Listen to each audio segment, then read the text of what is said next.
Kalau ada mau sharing boleh, silakan. Kita sebelum berdoa nanti. Baik, ya luar biasa firman-Nya Pak Sam.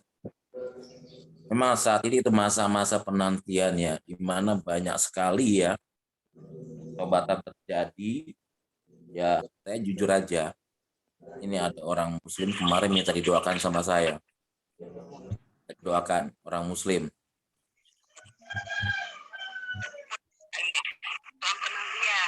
Ya, selamat sore. Ya, selamat sore, Bu Hilda. Tuhan berkati. Gimana dia? Ya, puji Tuhan ya. Sekarang ini memang penginjilan itu harus berjalan. Ya, berdoa terus supaya banyak penuaian jiwa-jiwa terjadi. Sekarang ini banyak sekali. Ya, sampai tadi malam aja saya berdoa jam 2, terus jam setengah 3 ada telepon masuk dari orang Muslim. Nah, akhirnya dia tanya sama saya, Pak Yosua kan mantan dari Muslim katanya. Kenapa Pak Yosua milih Yesus? Saya bilang hanya satu keselamatan melalui Yesus. Nah, dia tertarik dengan kesaksian para murtadin. Nah, dia minta saya untuk membimbing dia. Saya bilang bisa aja, saya bilang bimbing ada, tapi dengan satu syarat. Saya bilang ya, saya nggak mau jebakan terjadi. Enggak Pak, ini bukan jebakan Pak. Karena saya kan saat ini lagi ditakutin sama mereka. Saya lagi ditakutin sama mereka, saya sama Kadun. Karena saya pelayanan ke pondok pesantren. Mereka takut, makanya saya tanya sama dia, kalau memang kamu benar-benar mau bertobat, terima Yesus, saya bilang, mau terima, ya kamu sungguh-sungguh. Saya pegang janji dia, terus dia bilang, baik Pak, saya simpan nomor Bapak ini sungguh-sungguh Pak. Orang Boyolali dia, di malam. Namanya hancur, rumah tangganya. Ya, oke. Menarik sekali. Ya, sebentar. Bentar Bu Parti. Bu Parti mau bicara?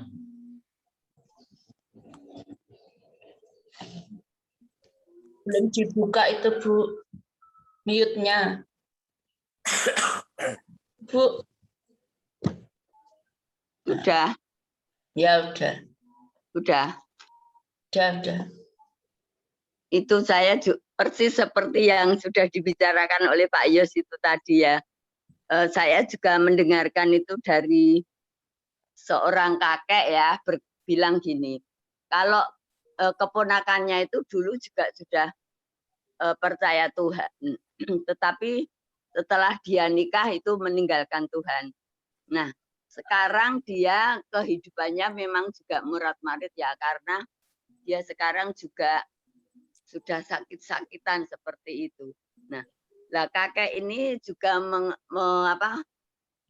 memperingatkan gitu loh, supaya kalau kamu itu memang menjadi orang Islam, jangan suruh melakukan apa yang menjadi seperti sholat 5 waktu itu, tetapi dia juga tidak mau mengerjakan itu.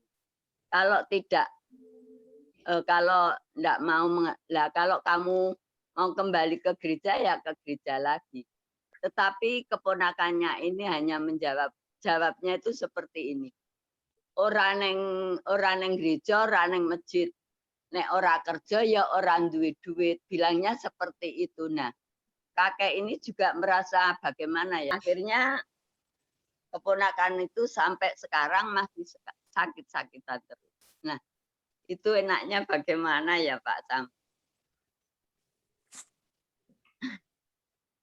Ya, seperti saya mendengarkan itu, saya juga merasa wah kasihan seperti itu, tapi saya tidak berani untuk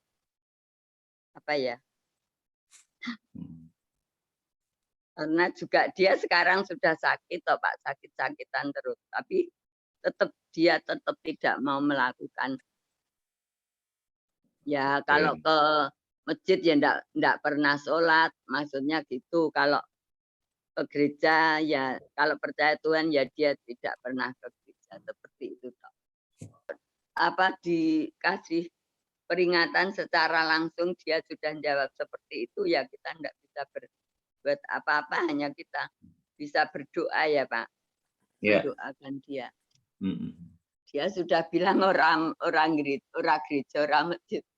Era kerja ya randu duit seperti itu. Ya. Ya sudah. Mm-mm. Ya, ini Pak. Terima kasih ya Pak. Ya, sama-sama. Adakah yang lain yang mau sharing?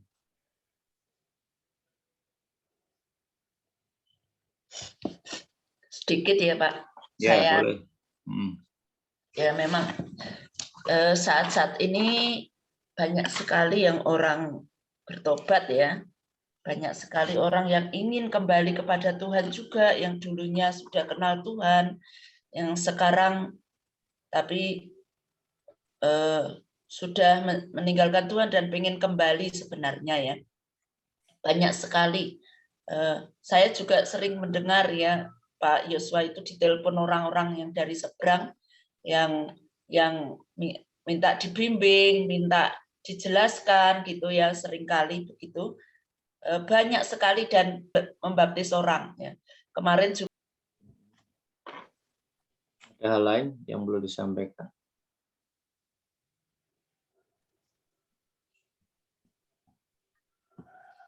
Ya, saya usul paling tidak nanti setiap sebulan sekali sebenarnya selain ada rapat, ada doa puasa minimal sebulan sekali lah. Kita selama ini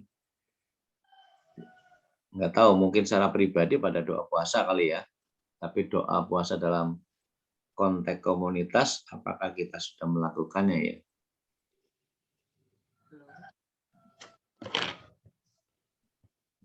saya pengen seperti itu juga Pak Sam. Kita itu bersama-sama gitu. Doa sama-sama. Kalau misalnya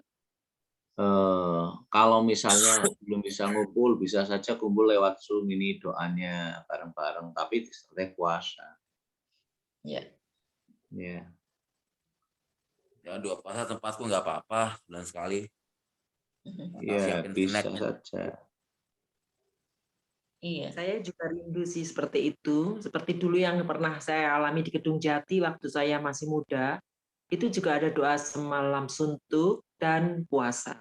Jadi, dan itu mujizatnya luar biasa terjadi. Bukan berarti doa tidak semalaman itu tidak ada mujizat gitu ya. Tapi membawa ambience-nya akan beda. Suasana yang kita bawa akan beda. Gitu. Dengan kita puasa berdoa, dengan kita berdoa tanpa puasa itu perbedaannya ada gitu.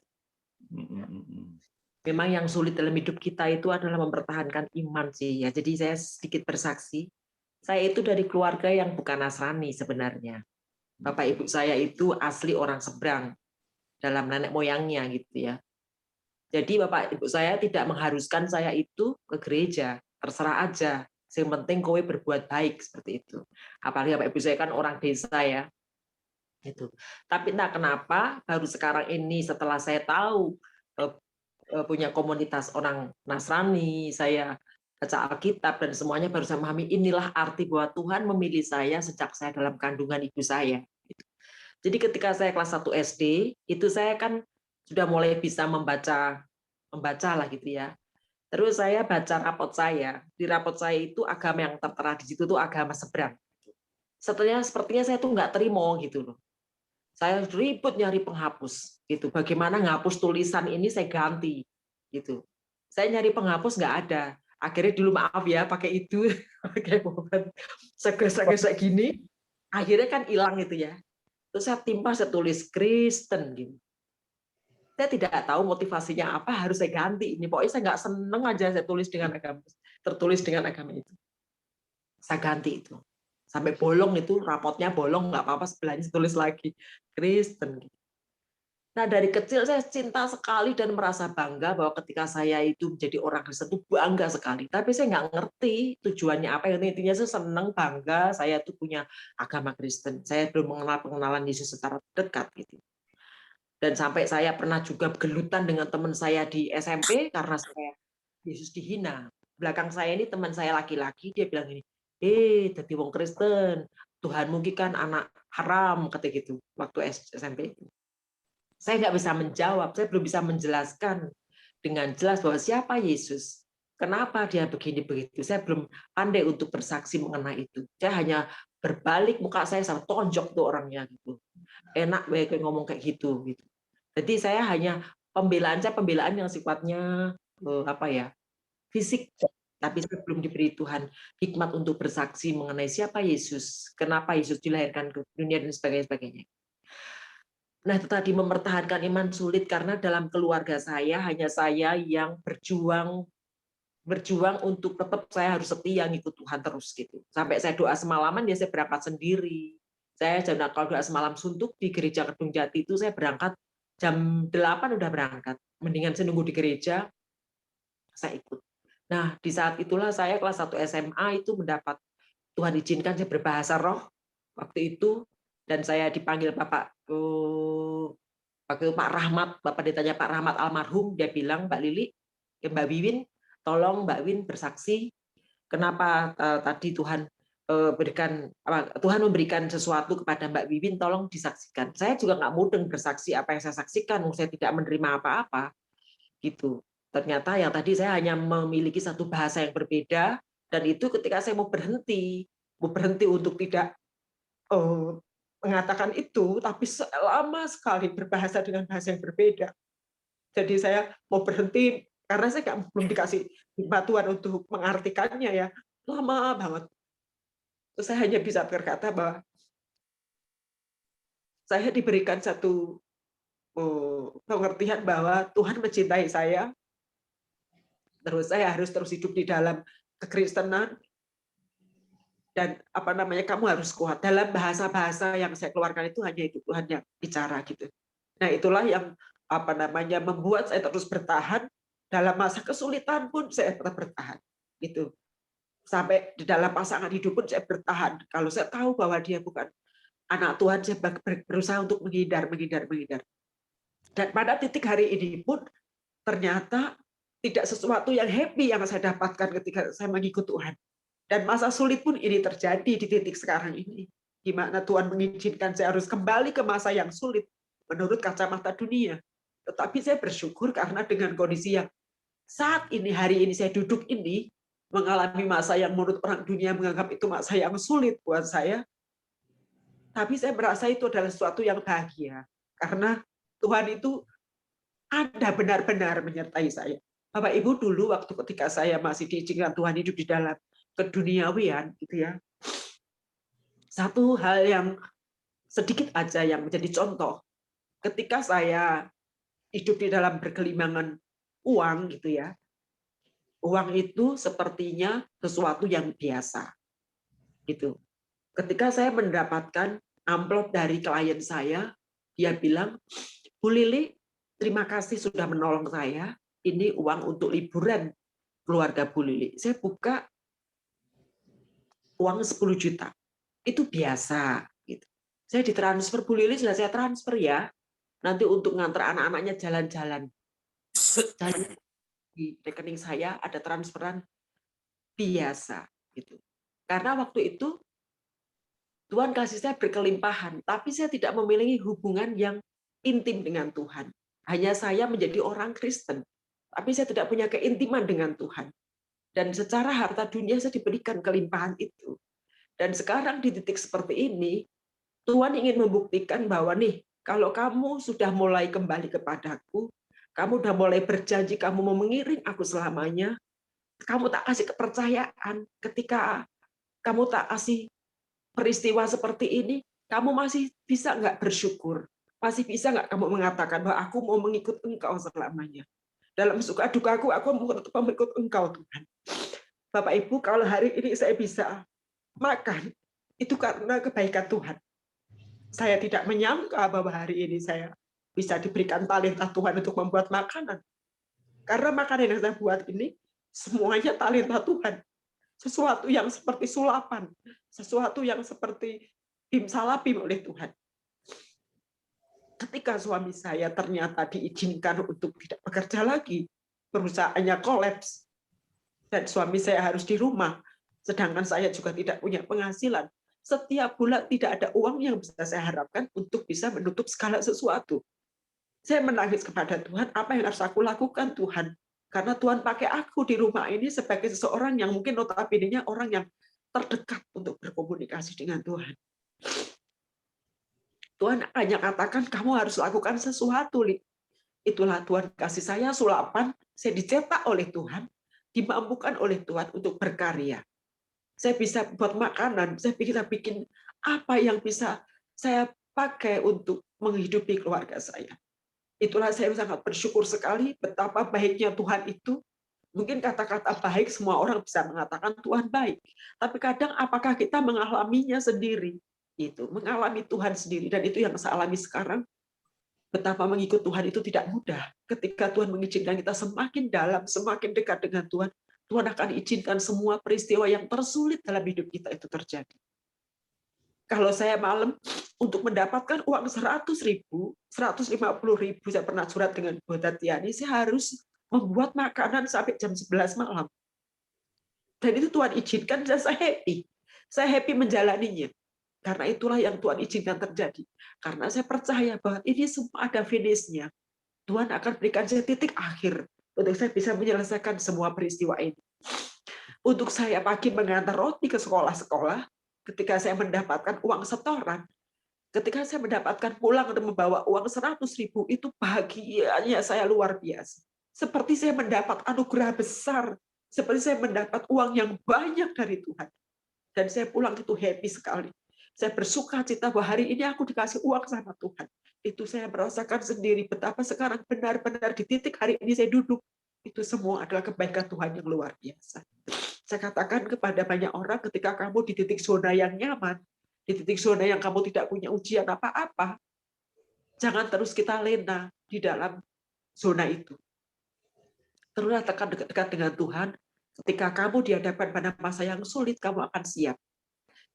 Jadi saya bersyukur sama Tuhan kalau saat ini saya duduk ini, saya masih bisa makan, saya masih bisa minum.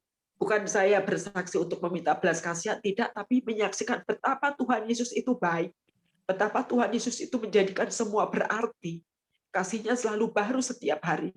Ketika kita boleh menerima uang 50.000, itu sesuatu yang dahsyat buat kita yang merasa percaya bahwa Tuhan itu baik.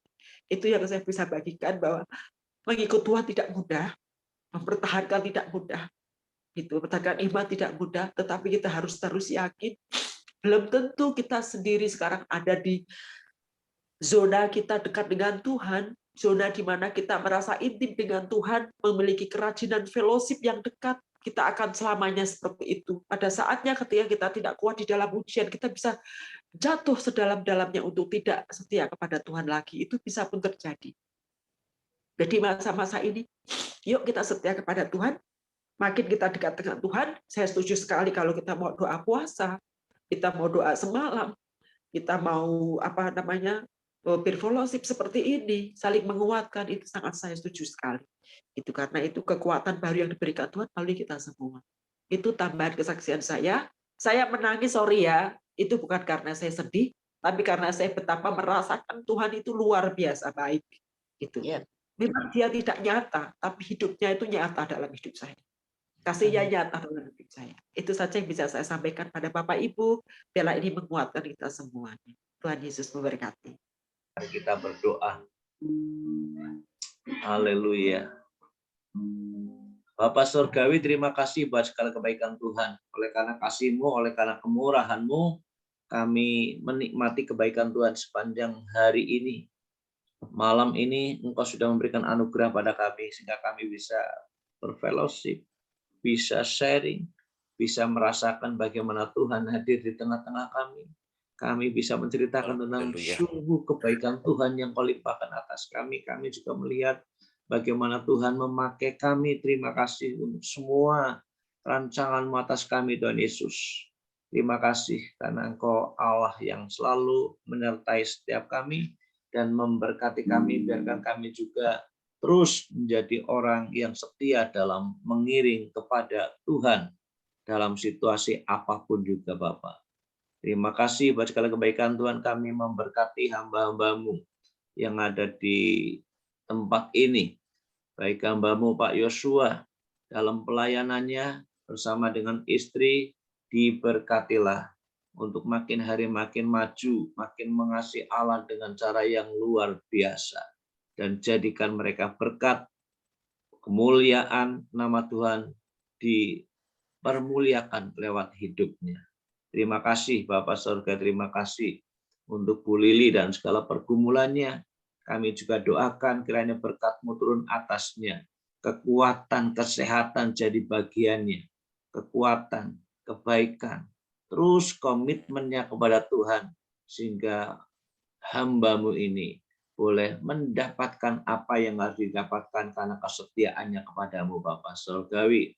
Berkati suaminya, berkati anak-anaknya dalam kekuatan, kesehatan jasmani dan rohani, supaya mereka terus juga ambil bagian bersekutu dengan Tuhan.